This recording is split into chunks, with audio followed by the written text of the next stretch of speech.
Sa mapa, makikita mo ang bakasyunan, dalampasigan, bundok at tahimik na bayan, pero di nito nasasabi ang buong kwento. May mga lugar na tila gusto kang patayin, gaya ng number 50 Death Valley na halata na sa pangalan.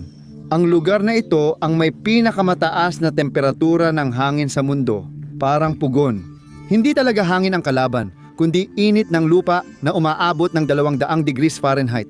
Sobrang init na parang pati Mercury mapapahirit ng, "Bro, relax lang." Isama mo pa ang biglaang baha sa tuyong bangin na parang may sariling galit. Kaya may mga lugar na hindi lang basta delikado. Nagpapadala ito ng follow-up email para tiyaking nakuha mo ang mensahe. Hindi rin ito haka-hakang panganib. Noong 1976, 4 na miyembrong pamilyang Aleman ang namasyal sa mga tanawin. Natagpuan ang nirentahang minivan ng pamilya na naipit sa liblib na sandwash, pero wala sila roon. Matapos ang 15 taon, natagpuan ang kanilang mga buto. Sinubukan nilang maglakad palabas.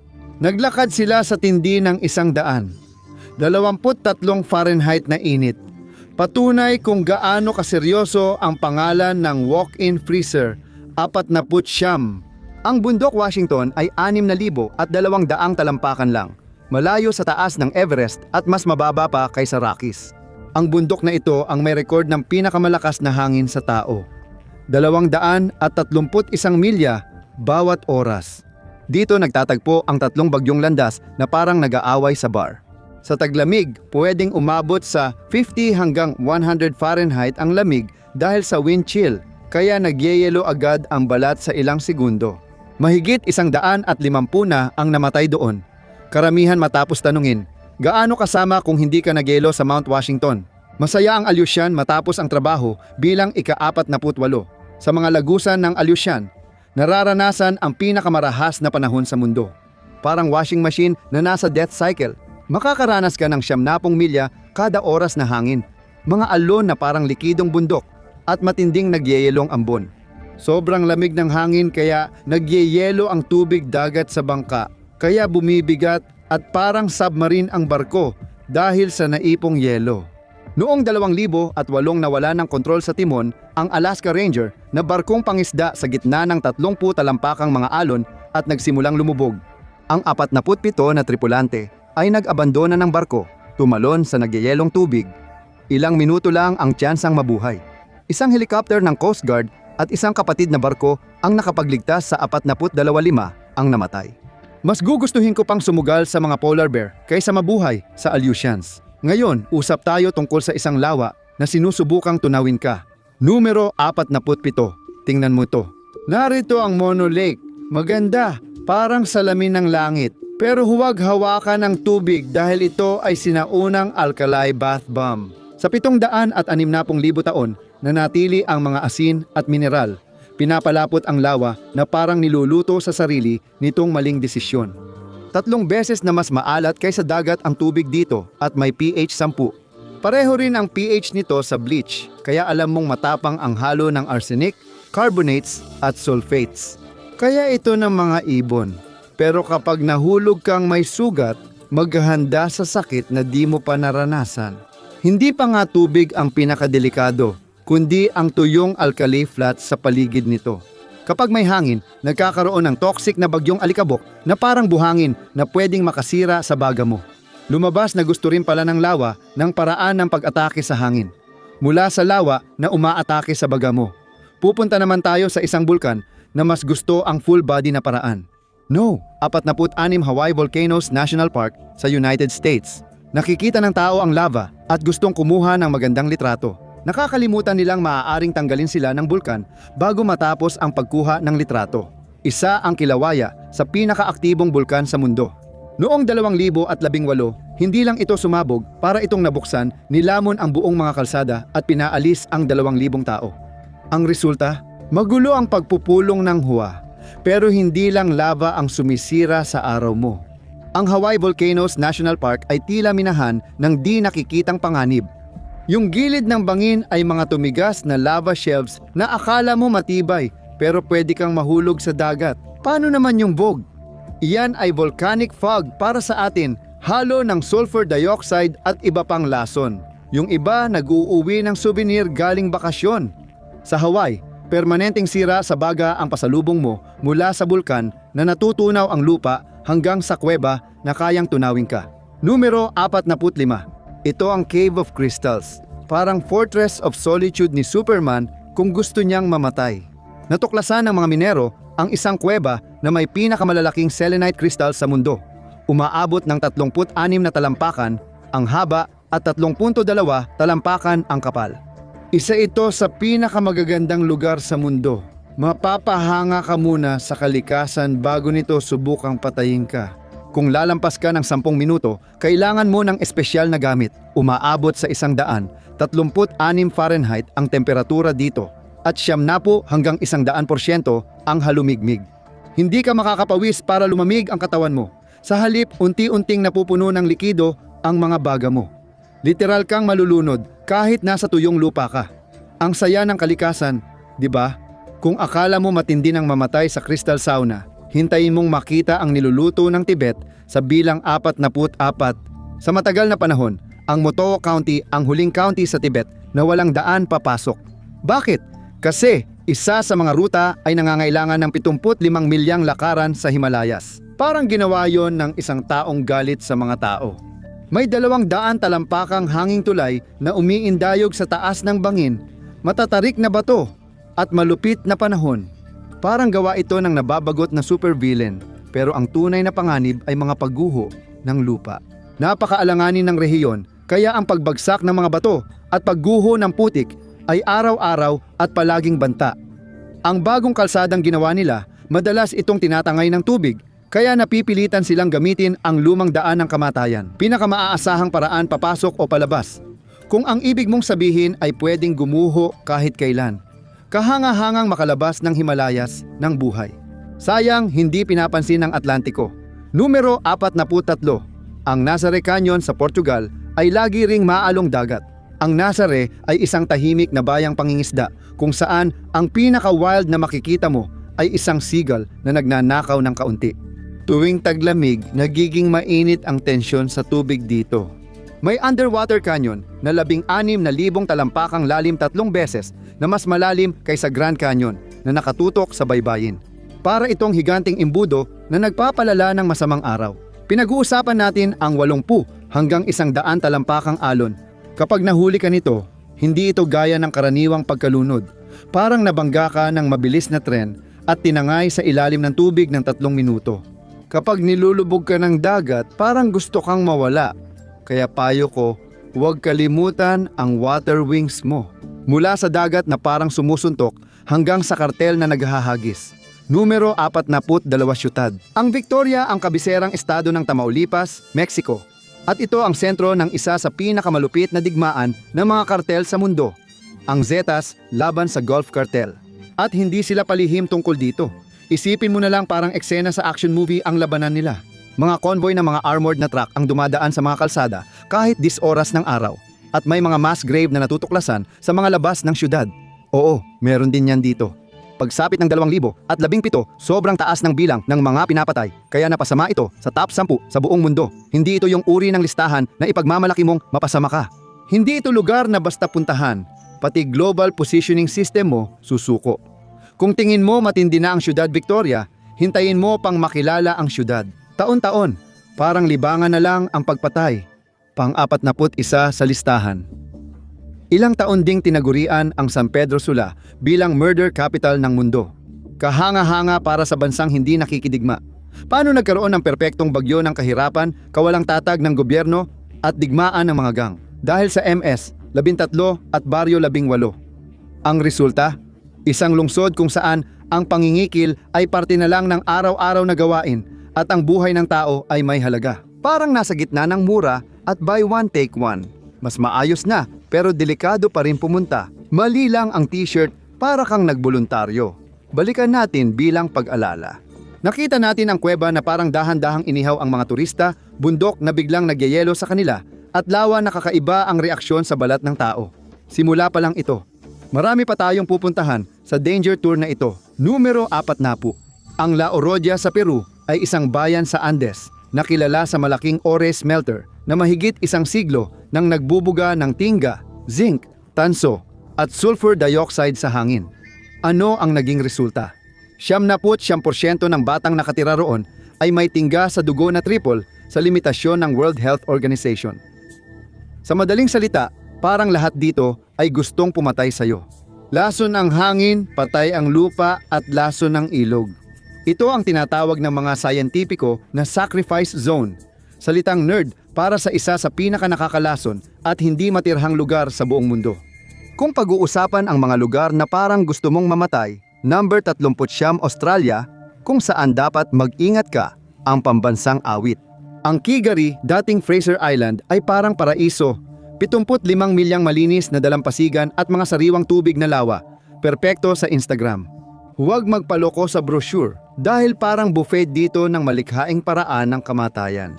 Ang alon dito ay kilalang delikado. Puno ng ilan sa pinakamalalakas na rip current sa mundo at maraming mga pating na tiger at bull shark. Kung gusto mo ng kakaibang isdang mamamatay, kung di ka makuha ng pating, tiyak aabutin ka ng Irrakanji jellyfish. Maliit at halos di makita, pero mas makamandag pa kaysa inaasahan sa ganoong laki. Kaya manatili ka na lang sa tabing dagat, good luck. Ang isla ay tirahan ng pinakamalinis na lahi ng dingo sa Australia. Noong 2001 umatake sila at pumatay ng 9 na taong batang lalaki. Hindi sila pwedeng maglaro ng habulan. Akala mo matindi na ang Australia? May ipakikilala pa akong hayop na nagpapabalewala sa mga pating number 38. Ang Okavango Delta ay isang tanyag na kanlungan ng hayop sa mundo at tahanan ng isa sa pinakamapanganib na hayop sa Afrika, ang hippopotamus.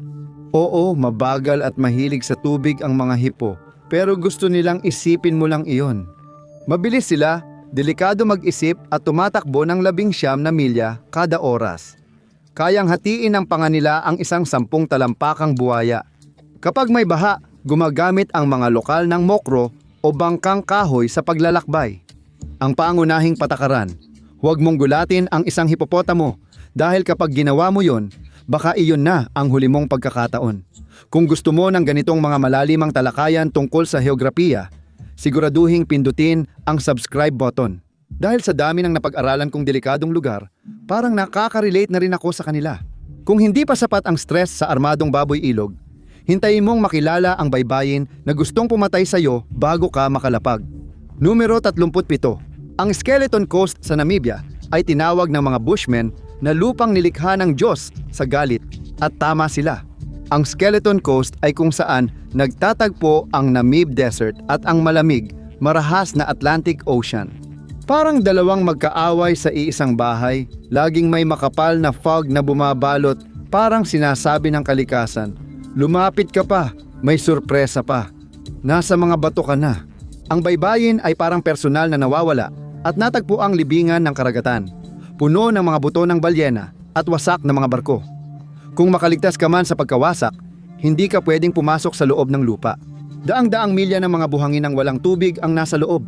Kung manatili ka sa tabing dagat, makakasama mo ang mga leyon ng disyerto at mga hyena na karaniwang kumakain ng mga selyo. Pero siguradong mag-u-upgrade sila ng pagkain nila kung isang nakaligtas sa barkong lumubog ang inanod. Mula sa isang tabing dagat na nilalamon ang mga nakaligtas sa barko, papunta sa isang isla na hindi na nagpapaligoy-ligoy at tinatakpan na lang ng ahas na umabot sa 3-6 ang bilang. Ang isla ng ahas, malapit sa baybayin ng Brazil, ay parang horror movie. Maliit lang ito, mga 106 na ektarya at puno ng mga ahas, hindi yung nakakaaliw.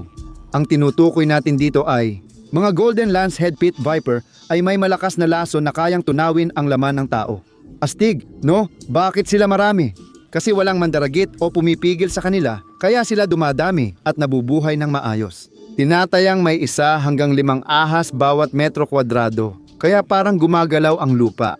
Ipinagbawal ng hukbong dagat ng Brazil ang lahat ng bisita dahil nakakagulat man, ang isang isla ng mga ahas na natutunaw ang laman ay itinuturing na delikado.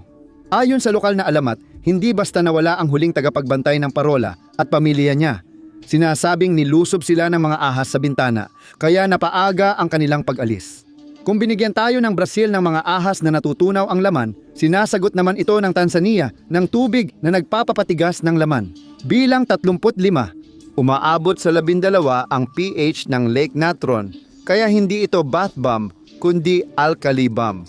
At pinapakain pa ito ng mga hot spring na nagpapainit ng tubig hanggang 100 at 40 degrees Fahrenheit. Napakaasido ng lawa na kaya nitong sunugin ang balat at mata ng hindi sanay dito. Ang natron ay lihim na sandata ng mga Ehipsyo para sa mummification. Kaya kapag ang mga ibon ay nadadaya ng makinang nalawa at bumagsak, hindi lang sila namamatay. Nagkakalsipika sila, inaanod sa pampang, na parang nagpasya silang mag-cosplay kay Medusa para makatakas sa calcification zone. Perpekto. Ang susunod na hintuan, lugar na bawal huminga. Numero 34 Kamchatka Peninsula sa Rusya, isang ligaw na bulkanikong kagubatan.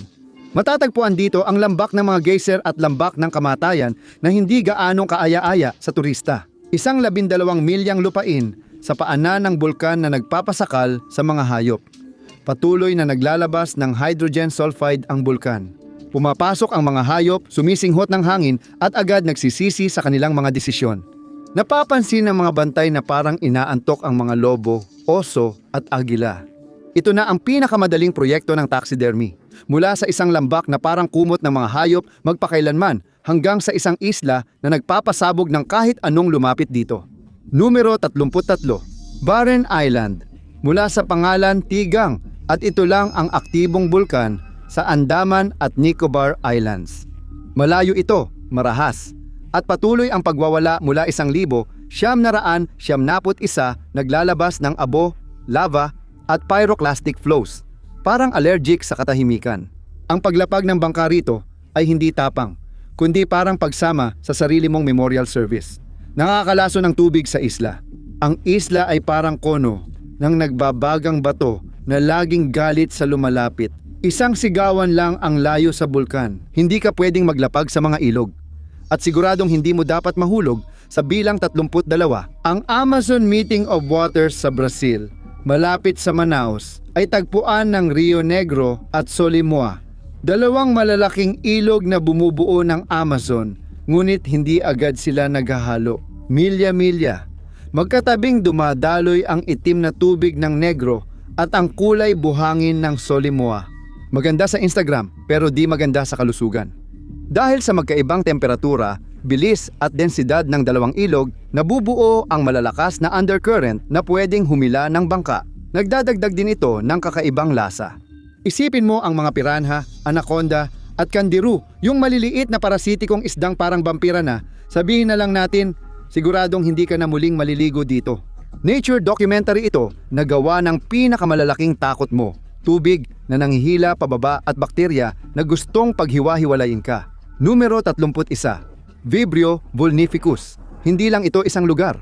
Isa itong halimaw na nag-aabang sa karamihan ng maiinit na baybayin ng dagat sa mundo, lalo na sa Indian Ocean at dating tinatawag na Gulf of Mexico. Ang Vibrio vulnificus ay isang flesh-eating na bakterya. Sige, hindi naman talaga nito kinakain ang laman, pero pinahahalagahan nito ito. Kailangan lang nito ng pinakamaliit na sugat, kahit paper cut na nakalimutan mo nang meron ka.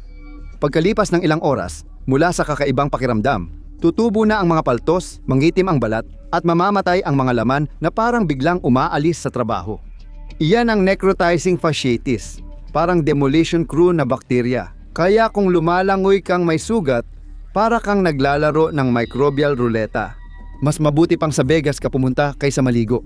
Nakita natin ang bayan na nilalason ang hangin, isla na nagsasanipwersa ang pating at dikya, at delta na tumatakbo ang hipopotamo na parang galit na tangke. Magtiwala ka, kakasimula pa lang ng danger tour sa shift niya. Numero 30 Bundok Sinabung, Indonesia. Alam mo, ang Bundok Sinabung ay parang Vesubio, yung bulkan na ginawang museo, ang Pompeii. Parang naka-steroids, protein powder, at masama ang ugali. Pagkatapos ng 400 taon, nagising ito noong 2010. Hindi ito nagising na maganda ang mood, kaya simula noon, tuloy-tuloy ang pagputok nito. Hindi yung cute na maliliit na pagbuga ng bulkan. Ang tinutukoy ko yung 5 milyang taas. Bakit kayo dito nakatira? Mga pagsabog. Madalas itong maglabas ng pyroclastic flows, mainit na gas at batong bumubulusok ng 100 milya bawat oras. Ang mga kalapit na baryo ay inilikas at nilibing sa kapal ng abo. Pwede na rin silang mag-apply ng archaeological status mula sa natutunaw na bulkan hanggang sa nagyayelong bayan. Numero 29. Maligayang pagdating sa Omiakon. Ang poste ng lamig. Ang pinakamalamig na permanenteng tinitirhang lugar sa mundo. Hindi ito lungsod, parang popsicle lang. Noong 1933, umabot sa negative 90 F ang temperatura. Sobrang lamig, nagyayelo pati laway. Bago pa man tumama sa lupa, kailangan laging umaandar ang makina ng sasakyan 24/7. Kung hindi, pwedeng mabasag ang bakal na parang sumuko na at namamatay agad ang mga baterya. Yelo lagi ang lupa kaya walang plumbing dito. Pangarap lang talaga yon. Ang tunay na panganib ay ang bulong ng mga bituin at tunog ng nagyelong hininga habang bumabagsak sa lupa. Paglabas mo ng walang proteksyon, magsisimulang dumugo ang baga mo sa ilang minuto. Hindi ito bayan, istasyon ito ng kaligtasan. Ngayon, kilalanin mo ang bundok na hindi na dumadaan sa gitna at diretsong pumapatay ng mga umaakyat. Numero 28 baliw ang mga tao sa Everest. Mga baguhan lang sila. Kay dalawa, ang mabagsik na bundok ay talagang gustong pumatay sa'yo. Mga 800 talampakan lang ito, pero mas mahirap, mas malupit at hindi interesado na may makauwi na may selfie. Mas masama ang panahon at mas teknikal ang pag-akyat. Ang huling pagsubok. Ang bottleneck ay isang 70° ice couloir sa ilalim ng 300 talampakang hindi matatag na yelo na parang anytime babagsak sa'yo. Sa bawat 4 na taong umaabot sa tuktok, isa ang namamatay sa pagtatangkang makarating doon. Wala pang nakaakyat dito tuwing taglamig hanggang 2,000 at 21 dahil walang gustong sumubok.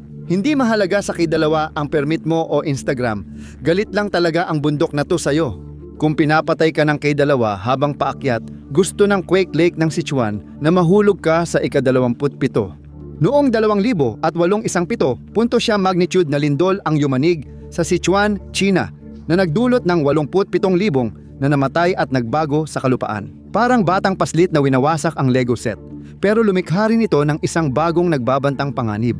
Nagdulot ang lindol ng libu-libong landslide na bumara sa mga ilog ng rehiyon. 12 ang lawa ng lindol, malalaking tipo ng tubig na hinaharangan lang ng maluluwag na bato, putik at debris. Ang Tangjiashan, ang pinakasikat na lawa, ay may 35 bilyong galon ng tubig at maaaring magbura ng lungsod na may mahigit 1 milyong tao kung sumabog. At kung hindi pa sapat ang stress ng mga lawa na pinipigilan lang ng putik, pag-usapan natin ang isa na tahimik na nag-iipon ng gas para sa pinakamasamang lata ng soft drinks sa mundo. Pagsabog bilang 26, ang lawa ng Kivu ay isa sa mga dakilang lawa ng Afrika at may tagong gas sa ilalim. Naglalabas ang bulkan ng methane at carbon dioxide sa tubig na nananatiling nakakulong dahil sa presyon. Ang lawa ay merumiktiko. Ibig sabihin, hindi naghahalo ang mga patong nito kaya tahimik na naiipon ang gas sa loob ng siglo. Ang kailangan lang ay isang malakas na lindol o pagsabog ng bulkan para magulo ang lahat at magdulot ng limnic eruption. Sa madaling salita, ang lawa. Kapag nabuksan, ang Kivu ay bubula parang inalog na soft drinks mula sa impyerno. Malalaking ulap ng carbon monoxide, dalawa at methane ang magdudulot ng pagsasakal sa 2 milyong nakatira sa baybayin. Hindi ito makikita sa Zilowad Escape, ang pinakamalaking carbonated death trap sa mundo. Perpekto. Ang susunod mong hintuan ay ang lawa na bumuga at pumatay sa buong lambak. Gagawin natin. Bilang 25, ang lawa ng Nyos ay ang mas maliit at mas nakamamatay na pinsan ng Kivu. Noong Agosto 1986, bumuga ang lawa ng mahigit 1 milyong tonelada ng carbon monoxide. 2 sa malaking di nakikitang walang amoy na pagsabog. Kung ikukumpara, parang mahina lang ang burp ng tito mo tuwing Thanksgiving. Gumulong pababa ang ulap ng gas sa 60 milya kada oras, tinataboy ang oxygen. Sinakal nito ang lahat sa 15 milya, umabot sa 1,000 at 700 katao at 3,000 at 500 alagang hayop ang namatay habang natutulog. Ito lang ang panahong isang lawa ay nakapatay ng maraming tao nang hindi lumitaw sa ibabaw. At kung hindi pa sapat ang isang lawa na pumapatay ng buong mga baryo habang natutulog sila, lumipat naman tayo sa isang lugar na sinusubukang patayin ka habang gising ka. Numero 24, ang Pan-American Highway ay may 19,000 milya mula Alaska hanggang Argentina. Halos sa gitna nito ay may 66 milyang puwang ang Darien Gap. Hindi ito kalsada, hindi rin ito daanan. Ito ay 66 milya ng pinakamakapal, pinakabasa sa pawis, at pinakamatinding gubat sa buong mundo. Isang lugar na kapag nakita ng Google Maps ay sasabihin, bahala ka na dyan. Kalilimutan mo na ang jaguar, bullet ants, at makamandag na ahas, paunang pagsubok lang yon.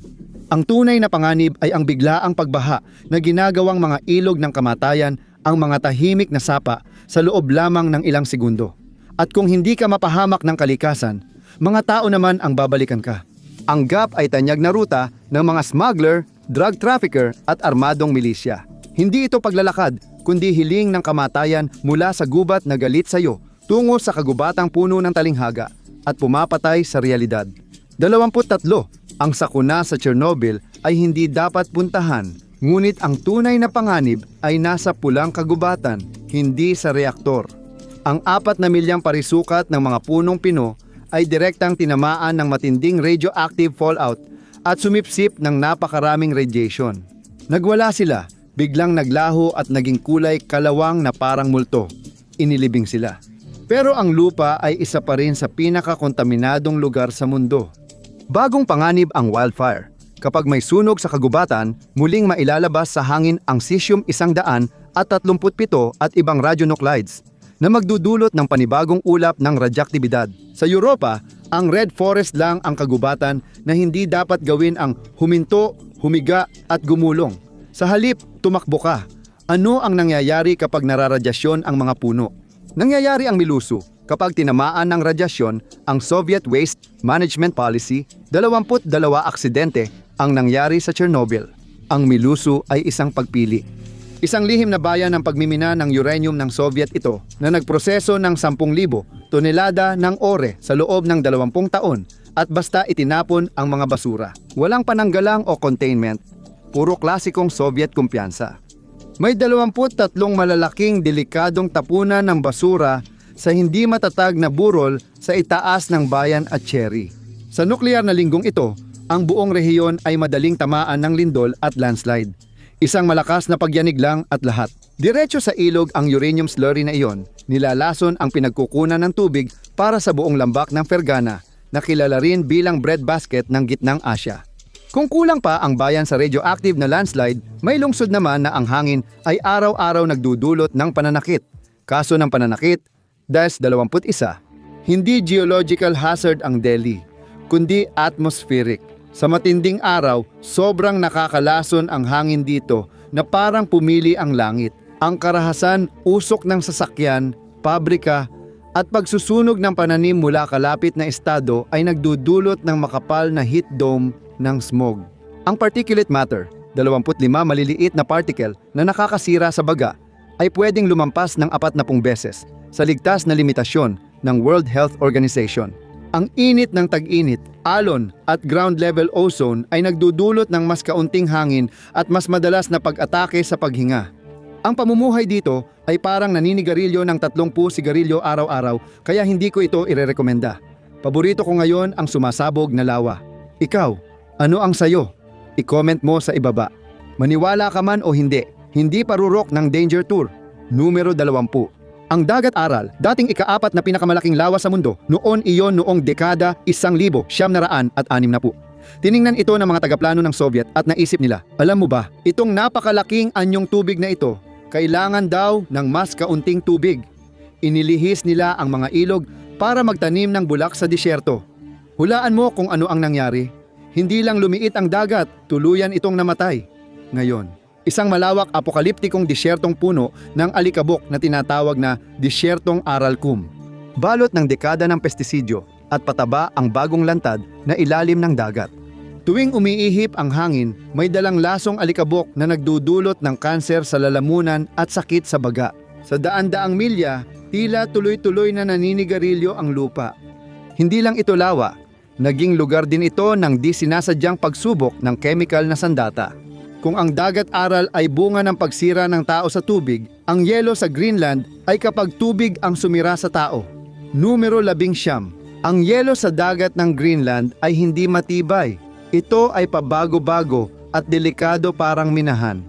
Mosaic ito ng pack ice. at bukas na tubig na pwedeng biglang magbukas o magsara sa ilang minuto.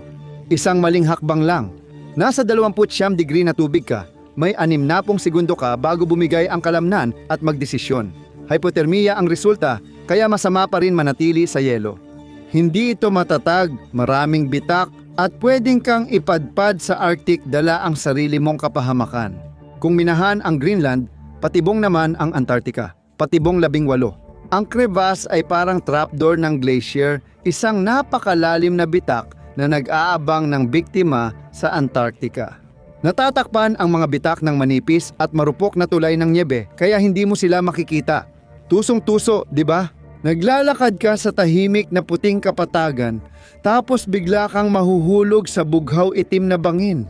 Hindi lang tao ang nabibigla sa grabidad, pati malalaking sasakyang may caterpillar truck sa research station ay apektado rin. Marami na ang nawala na parang naglaho sa yelo. Hindi rin magpapadala ang American Automobile Association ng tow truck sa Antarctica.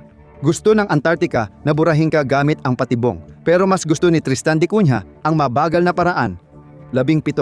Hindi delikado si Tristan da Cunha dahil sa meron doon, kundi dahil wala siyang kalapit na lugar. Ito ang pinakamalayong tinitirhang isla sa mundo, tuldok sa South Atlantic. Sobrang layo na pati Google Maps sumusuko. Mahigit 1,500 milya ito mula sa pinakamalapit na tirahan ng tao. Walang paliparan dito at 6 na araw na biyahe sa bangka mula South Africa lang ang paraan para makarating o umalis. Maliit ang daungan kaya mga 30 araw lang kada taon makadaong ang mga barko. Ayos ito kung hindi ka pala kaibigan, pero kung may emergency tulad ng atake sa puso o appendicitis, maghanda kang mamatay. Walang medevac o espesyalista, ikaw lang ang aasahan. Mas okay magmarathon ng Bear Grylls mula sa isla 1 linggo bago ang tulong. Patungong lugar na pinakamalapit na tao ay wala pa. Numero 16. Ang Point Nemo, ang Oceanic Pole of Inaccessibility, ibig sabihin sa siyensya, ay gitna ng kawalan. Ito ang lugar sa mundo na pinakamalayo sa lupa, mga 1,700 milya mula sa pinakamalapit na 3 bahagi ng lupa. Kapag may masamang nangyari habang naglalayag ka, ang pinakamalapit na tao sa iyo ay nasa International Space Station, 250 milya sa itaas ng mundo. Siguradong hindi ka nila maririnig sumigaw. Ito rin ang lugar kung saan itinatapon ang mga lumang satellite. Kaya ang Point Nemo ay nagsisilbing pinakamalayo at pinakanakalulungkot na cosmic junkyard ng sangkatauhan. Mula sa pinakamalayo sa mundo hanggang sa pinakamasikip na lugar. Pwede kang magbayad ng $100,000 para mabulunan. Ang Mount Everest ay hindi pakikipagsapalaran, kundi traffic jam sa taas na babayaran mo ng $100,000 para mamatay doon. Sa taas ng 26,000 talampakan, tinatawag itong death zone dahil sobrang nipis ng hangin at humihina ang katawan sa bawat paghinga. Hindi lang panganib ang hypoxia, frostbite at high altitude cerebral edema. Parang normal na kasama na talaga, lalo na sa siksikan. Sa isang magandang araw, pwede kang tumayo sa isang nagyayelong pila ng matagal, pinapanood mong nauubos ang oxygen mo na parang baterya ng iPhone. Sikat na palatandaan si Green Boots, climber na namatay noong 1976. Maraming taon, dinaanan lang ng ibang climber ang nagyayelo niyang katawan na nakakakilabot. Mula sa bundok na nagyayelo ka, habang nakapila hanggang sa mga fjord na hindi mo mararanasan ang pribilehiyo ng pagtigil. Numero 14. Ang mga fjord ng Patagonia ay kung saan nagwawala ang karagatang Pasipiko. Dito sumasalpok ng direkta ang Roaring 4 na pungs at Furious 5 pungs sa katimugang Andes. Ang resulta, wiliwas, ay masayang bigkasin pero kakila-kilabot maranasan. Ang mga mararahas na bugso ng hangin na ito ay bumabagsak mula sa mga bundok na may bilis na higit sa 120 milya kada oras, sapat na para tumaob ang isang bangka. Bago mo pa man matapos sabihin, ano yon? Nagyayelo ang tubig, puro bato ang pampang, at walang tulong na darating. Hanggang doon na lang tayo. Kung hindi ka natakot sa tubig ng Patagonia, pag-usapan natin ang bahagi ng Atlantiko na kilala sa pagkawala ng mga bagay. Bilang 13 Bermuda Triangle. Vortex ba ito sa ibang dimensyon? Hindi, pero delikado ito. Ang triangle ay isa sa pinakamataong shipping lane sa buong mundo. Para itong karagatan na katumbas ng isang highway tuwing rush hour. Dito rin dumadaan ang Gulf Stream, isang mainit at mabilis na agos. Nagdudulot ito ng biglaang bagyo at rogue wave na parang personal, pero hindi sobrenatural ang dahilan. Ito ay dahil sa lalim. Dito, ang sahig ng dagat ay pinakamalalim sa Atlantic, kaya kapag may lumubog na barko o eroplano, hindi ito misteryosong nawawala. Mga 20,000 talampakan lang ito sa ilalim. Kung di pa sapat ang kilabot ng barkong nilamon ng dagat, punta tayo sa lugar na buhangin naman ang lumulon. Bilang 12, ang Morecambe Bay ay mukhang isang payapang dalampasigan, pero isa pala itong halimaw. Isa ito sa pinakamalalaking tidal mudflats sa buong mundo. Ang problema, malalaking kumunoy ang narito at biglang tumataas ang tubig na parang binabayo ka. Alam mo ba, mas mabilis ito kaysa sa paggapang ng karamihan sa mga naipit sa kumunoy. Sa maraming siglo, marami nang nangunguha ng shellfish ang naipit dito. Naipit sila sa buhangin at napanood ang mabilis na pagtaas ng tubig. Noong 2004, 23 imigrante mula China ang nalunod. Hindi ito ang dalampasigan para mag-relax o magpaaraw. Ngayon, kilalanin natin ang bahagi ng Atlantiko na may mga alon na delikado. Bilang 11 Hurricane Alley, isang malawak na bahagi ng tropical na Atlantiko kung saan nabubuo ang pinakamalalakas na bagyo. Hindi ito lugar kundi delikadong zona sa mapa. Ang pagpunta rito sa maling oras ay hindi tapang, kundi parang pagsubok sa maagang pagkabuhay. Ang Category 5 na bagyo ay 160 mph na hangin at 50 talampakang alon na kayang hatiin ang container ship.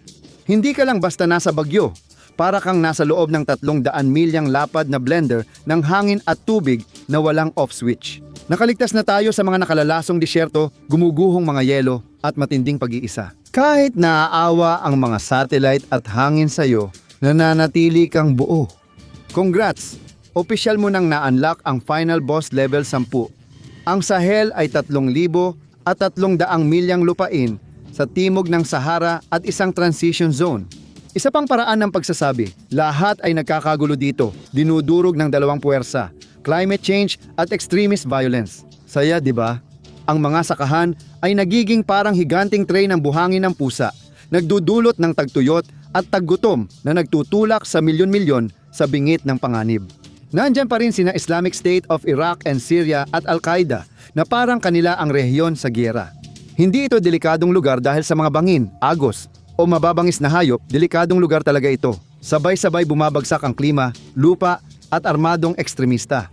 Akala mo, ikaw na ang may pinakamasamang sitwasyon. Ngayon, puntahan natin ang lugar na bumagsak dahil sa lindol at kaguluhan. Numero 9. Parang nakakulong ang Haiti sa siklo ng natural at makataong karahasan, kung saan palitan ang hagupit ng kalikasan at lipunan. Nasa ibabaw ng malaking fault line ang isla, kaya palaging may malalakas na lindol. Noong 2010, higit 200,000 ang namatay at nawasak ang mga komunidad sa isang lindol. At hindi lang yon, palagi ring tinatamaan ng malalakas na bagyo mula Atlantic ang Haiti. Pero mas maliit pa ito kumpara sa ibang problema. Matapos ang asasinasyon ng Pangulo noong 2021 nagulo ang bansa. Armadong gang na ang may kontrol sa 70% ng Port-au-Prince. Ang mga tao ay kinukuha, may mga masaker at tuluyang pagbagsak ng kuryente. Hindi ito mga bihirang pangyayari, kundi araw-araw na nangyayari. Mula sa bansang nagkakawatak-watak hanggang sa kabiserang yayanig sayo ang mga pagsabog. Pangwalo, kilala ang Mogadishu, Somalia bilang bawal puntahan. Oo, medyo gumanda na ang bansa, pero paborito pa rin ng Al-Shabaab ang kabisera at hindi sila maayos maglaro. Karaniwan na ang pambobomba, pagsabog sa palengke at sabayang atake sa hotel at gobyerno parang nakaschedule lang. Tapos nariyan pa ang usapin ng piracy sa Gulf of Aden, kaya sa pagitan ng mga terorista sa lupa at mga pirata sa dagat. Ang Mogadishu ay hindi na basta-bastang lungsod, kundi parang isang adventure na ikaw ang pipili ng sarili mong bangungot. Mula sa isang lungsod na nasa bingit ng panganib, hanggang sa isang bansa na puro panganib na lang ang naranasan sa mahigit isang dekada. Ang Syria, na ikapito, ay hindi lang mapanganib kundi isa ring bigong estado. Simula 2011, binago ng malupit na digmaang sibil ang makasaysayang bansa at ginawang guho ang mga pangunahing lungsod. Naglalaban ang mga ekstremista, dayuhang hukbo, milisya at natitirang bahagi ng gobyerno para sa kung anong hindi pa nasasabugan. Araw-araw na karaniwan na ang pambobomba, kimikal na atake at putok ng sniper.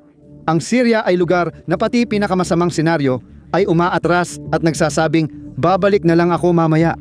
Kung ang Syria ang pinakamasamang senaryo, ang Afghanistan ang sumunod. Sabi nga, gawing mas madilim pa. Numero 6. Matapos ang dekada ng digmaan, tila nagmamadali ang Afghanistan tapusin ang mga banta sa tao na parang gustong magtala ng world record. Karamihan ng panganib ay gawa ng tao. Ang tanawin ay tila pinagtagpi-tagping lugar ng hindi sumabog na landmine at improvised explosive device na naghihintay na matapakan. Simula nang bumalik sa kapangyarihan ang Taliban, ginawang demolition arena ng Islamic State of Iraq and Syria. Khorasan ang bansa, nagsasagawa ng mga pag-atake sa palengke, mosque, at iba pang matataong lugar. At para sa mga babae, lubos ang panganib. Nawalan sila ng kalayaan, galaw, edukasyon, at kaligtasan. Mula sa bansang delikado ang lupa hanggang sa teritoryong ito ang sentro ng geopolitikal na estratehiya. Numero 5. Ang kanlurang Sahara ay parang ghost country na matagal nang may sigalot at tila na-stuck ang politika sa loading screen ng dekada. Inaangkin ito ng Morocco at Polisario Front at wala sa kanila ang bibitaw ngayong siglo. Ang pader ng Morocco ay 1,100 at 700 milyang depensibong berm at pinakamahabang tuloy-tuloy na minahan sa mundo. Milyon-milyong hindi sumabog na landmine ang nakahanay sa harang, naghihintay lang na may magkamali ng tapak. Sa karamihan ng lugar, ang pagiging mahilig maglakbay ay nagdudulot lang ng pagkaligaw, pero dito maaari kang mapulbos. Sunod, tumigil tayo sa isang bansang pinamumunuan ng may pinakamaraming bala, ang gitnang Aprikang Republika, na tahanan ng digmaang bihira, marinig ng karamihan. Kahanga-hanga dahil tuloy-tuloy ito at hindi tumitigil, pinalala ng dugo, diamante at etnikong galit. Ang bansa ay namumuhay sa isang estado ng walang katapusang digmaang sibil. Kahit ang mga peacekeeper ng United Nations, yung mga tao na karaniwang dumarating para payapain ang sitwasyon, ay inaatake rin, na nagpapakita kung gaano kagrabe ang nangyayari. May mga rehiyon na delikado ang klima, armado ang mga gang, at pati peacekeeper ay kailangan ng proteksyon. Ngayon, top 3 na tayo. Mas mataas ang panganib, number 3. Ang Hilagang Korea ay isang totalitarian na estado kung saan ang panganib ay mabuhay ng mali. Kahit maliit na pagkakamali gaya ng paghipo sa poster, pagkuha ng litrato o kumpiyansang pagkurap ay pwedeng magresulta sa taon ng sapilitang trabaho para sa mga bisita. Ito lang ang destinasyon na ang souvenir ay pwedeng magdulot ng pagkakakulong sa mga residente. Laging mataas ang panganib dito. Gutom, sapilitang trabaho at pampublikong bitay ang karanasan dito. May patakaran na 3 henerasyon ng parusa kung saan ang mga apo mo ay nagbabayad sa iyong mga pagkakamali. Ang Hilagang Korea ay hindi gaanong isang bansa, kundi parang pinakamalaking bukas na bilangguan sa mundo na may namamanang kasapi. Ang susunod na destinasyon ay napakadelikado. Kahit bakterya tinanggihan ito. Ang Dalal naman, pinakakakaibang lugar sa mundo, parang Mars na may sariling karakter. Ito ang pinakamainit na tinitirhang lugar sa mundo. May average na 106 na Fahrenheit. Mainit-init, ang lugar ay bulkanikong bunganga na kumukulo sa asido at napapalibutan ng kakaibang lagnat. Isipin mo ang neon dilaw, asupre, nakalalasong kloro, gas, at kumukulong bukal na parang gawa ng galit na tao sa kulay. Isa itong lubos na sterile, sobrang init at binababad sa asido na parang impyerno. Ang nangunguna sa ating listahan ay hindi na kailangan ng gas o lava, basta't makita ka lang ay babarilin ka na agad. Numero 1. Ang Hilagang Sentinel Island sa Andamans ay tirahan ng Sentinelese, isa sa mga huling tribong hindi pa nakikisalamuha sa iba. Matindi nilang tinataboy ang sinumang lalapit, hindi lang basta pakiusap kundi malinaw na pagbabanta kung susubukan mong lumapit. Bawal lumapit ng 5 nautical miles sa isla ayon sa pamahalaan ng India. Layunin nito na protektahan ang tribo mula sa modernong sakit at ang mga bisita mula sa panganib ng mga palaso.